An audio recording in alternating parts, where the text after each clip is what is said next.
notice the destructive effect that it has on Julie. She doesn't trust any of our institutions, all right, but she does trust Dennis Prager.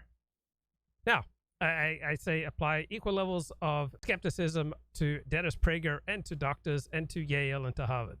Too, but especially doctors, because I always thought they have an especially high moral obligation to not cause harm. That has been so deeply upsetting. And I have to tell you, for a time, I didn't really believe it. I didn't really believe that doctors were wreaking this much havoc. I thought, oh, maybe they just truly believe that the COVID vaccine is effective, or maybe they truly believe that lockdowns are warranted. No, it's been a real fall from grace for me. I have to tell you, I look around now in society, and I wonder who can I trust? My heart breaks for you. Well, come on, who does she trust? All right. She trusts Dennis Prager. And is that really such a great choice? Right? Dennis Prager's not the worst person around. He's not the best. He's, another bozo on the bus. He's got some strong points and some weak points.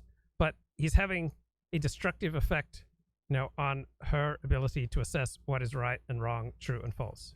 Your generation.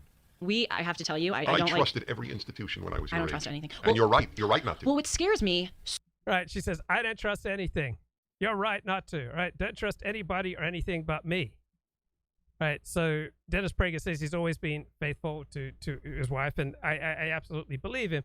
But this is how, men of a lower moral quality that Dennis Prager operate. I mean, when you try to groom a woman or groom followers to your cult, you tell them, you just start banging down all the other sources of comfort and meaning and purpose and information in there. Like, oh, you can't trust your parents.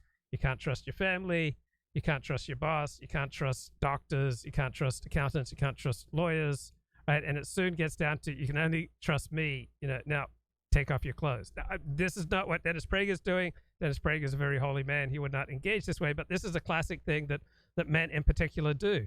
Right? When you see a mark, right, you try to separate that mark from all her natural defenses, and then say, I will protect you. Now give me a blowjob. I mean, this is how men operate. So if you can isolate people, all right, then you render them defenseless, and you can be much more predatory, sexually, financially, emotionally. Like, you can't trust the rabbis. You can't trust the priests, the ministers. You can't trust psychologists. You can't trust therapists. They've all been corrupted by the left, right? But I will protect you. So much, and I talked to you about this on the phone the other day, is that people my age, like... Remember what you were about to say. Okay. Let's declare a pandemic amnesty. Just 2 days ago, The Atlantic. We need to forgive one another for what we did and said when we were in the dark about COVID. Okay, so gurus and pundits don't want people to forgive each other. What would happen if people started forgiving each other? Right, they'd have much less need, enthusiasm, drive, passion to listen to pundits like Dennis Prager. Like, if we walked around recognizing the humanity in other people on the right, on the left, in the center, people are apolitical, people are super political, super religious, totally secular, gay, straight. If we just, recognize the humanity of people, recognize most people are trying to do the best they can, and forgiveness is our natural state, right, when we let go of the wounds of the past.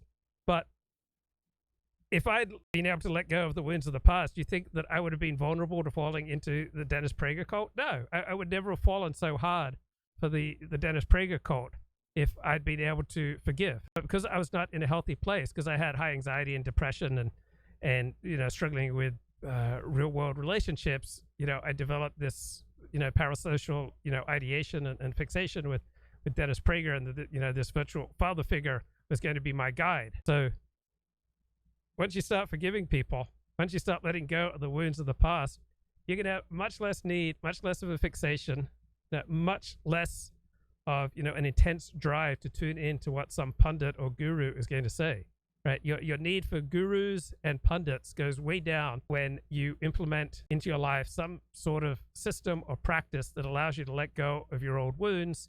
And then forgiveness comes naturally when you recognize that other people are as flawed and fallible as you are. I wasn't in the dark about COVID. In April 2020, I headlined, tweeted, and wrote a column and broadcast. It's the greatest. Right. This is what pundits do all the time. Like, I saw these things, way before anyone else.